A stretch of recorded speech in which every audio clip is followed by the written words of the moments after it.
আজ স্বাধীনতা দিবস, তাই না? কিন্তু আমরা মেয়েরা কি সত্যি স্বাধীন? কেন তাহলে এই ঘটনা আরজি করে হলো? যে মেয়েটা অত পড়াশোনা করে ডাক্তার হলো, আজ কিছু নরপিশাচ তার জীবনটাই শেষ করে দিল। তো হ্যালো এভরিওয়ান, আমি রূপা। সকাল সকাল রেডি হয়ে চলে এসেছি আমার স্কুলে।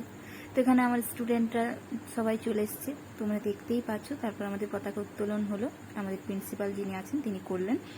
তো তারপর আমাদের স্কুলে কিছু নাচ গানের অনুষ্ঠানও ছিল। তো সেটা